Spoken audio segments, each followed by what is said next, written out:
একটা সময় মা বলতো যে বাবারে তুই বড় হলে বুঝবি। তখন ভাবতাম না যে আসলে বড় হলে কি বুঝবো। তখন চিন্তা করতাম কবে আমি বড় হবো, নিজের ইচ্ছা মতো চলতে পারবো, নিজের স্বাধীনভাবে চলতে পারবো, যা খুশি তাই করবো, নিজের স্বপ্নগুলোকে চলতে পারবো। কিন্তু এখন বড় হতে হতে বুঝে গেছি নিজের সবচেয়ে কঠিন সময়গুলো আসে তখনই। বড় হতে হতে বুঝে গেছি যে নিজের কঠিন সময়গুলো এখন পার করব। আজ টাকা আছে, ফোন আছে, স্বাধীনতা আছে, তো আগের মতো শান্তি নেই। আগে যখন বিকাল হতো মা ডেকে বলতো এবার খেলা শেষ, ঘরে ফিরে আয়, কারণ অন্ধকার হয়ে গেছে। ছোটবেলা ভাবতাম বড় হলে হয়তো সব ঠিক হয়ে যাবে, নিজের স্বপ্নগুলা মুক্ত রঙিন জীবন হবে।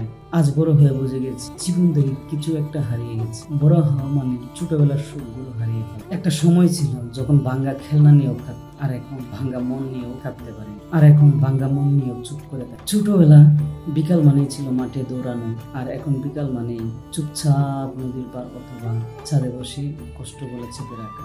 ছোটবেলায় স্বপ্ন ছিল কিন্তু ভয় ছিল না, আর এখন স্বপ্নগুলা ভেঙে গেছে কিন্তু ভয়ে পারি না। কিন্তু এখন ভয় ঘুমাতে দেয়। ছোটবেলায় মা বলতো তুই খেলতে থাক, তোর জন্য খাবার দিই, কিন্তু এখন বড় হয়েছি, এখন মুক্ত স্বাধীন। তারপরও বাসায় একা আসলে কেউ জিজ্ঞাসা করে না যে খাবার খেয়েছো কি খাওয়া নাই। তখন কেউ ভুল বুঝলে কাঁদ, আর এখন তো কেউ বুঝেই না। ছোটবেলায় মা বলতো বড় হলে বুঝবো, আর এখন আমি প্রতিদিনই বুঝি মা ঠিকই বলেছে। আজ টাকা আছে, স্বাধীন আছে, সবকিছু আছে, কিন্তু সেই ছোট্ট সুখ এবং নির্ভেজাল হাসিগুলো এখন আমি। এখন বারবার মন চায় যদি আবার ছোটবেলা পার, কিন্তু এখন তো আর সময় নাই।